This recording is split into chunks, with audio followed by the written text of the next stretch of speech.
our children and our grandchildren will not be able to radiate and live in America. I'm 16 years old. I remember Generation Z. Which means that America is mine for a long time. It's been yours, and there's plenty of people. You guys are fighting for it now. I'm fighting for it now. But I'm fighting so that there's a future for each and every one of us.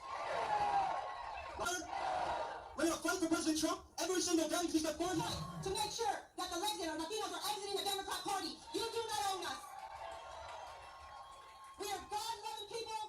We are family-oriented, and we will die for this country. If Trump loses, that's fine. We know how to lose. We don't have to break down buildings and start fires because we lost. But at the end of the day, this is America. We need to save our democracy. We need to save our democracy because at the end of the day, we all have kids, we all have grandkids, and we have to make sure it's a fair election. And on Monday, we didn't see a whole lot of things going on, but then we were called back in Wednesday morning because they got 35,000 ballots in the middle of the night at 3 a.m. and they needed poll workers, and when we got there, they refused to let us in. They only let the people in that were in there at 7 a.m., which are only about 30 people, and there's supposed to be 135 Democrats, 135 Republicans, and 135 independents, because that's how many tables there were. This affects America as a whole. This goes beyond the party system. It goes beyond Republican and Democrat, and now we get into the fabric of what makes America America.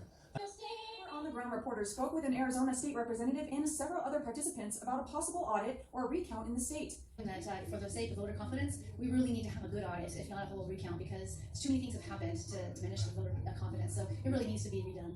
I'm increasingly concerned for our democracy and this great republic that we have. If we lose faith in our voting process, then it crumbles, then our country dies, and we can't have that. So we have to find a way to restore the faith. And if an audit actually in America right now is worse than Hong Kong because it's exactly the Democrat Party in Hong Kong doing exactly the same thing the Democrat Party here in America is doing. I don't think this election is only affecting Hong Kong. Of course, Hong Kong, we look up to President Trump because he and Pompeo and the Republican Party is actually very, very supportive to Hong Kong and also holding them accountable. Whoever, if it's going to fail and there will be no democracy, I think the world is going to be done. So we have to fight. Absolutely, absolutely. Yes, I think they should be done by hand. I think they should be done with where there's real transparency, not people being kept 6 feet back supposedly, or however far back. I mean, I'm sure Biden's Democrats want transparency too. So we need just a fair count and every legal vote counts. That's why we're here. We need a state capital and state governor. Everybody really listen to our citizens. Very close, and we need to have a very transparent and thorough hand count to make sure that there has been no illegal votes canceling out legal votes. To ensure the election wasn't too many reports, incidences of supposed fraud.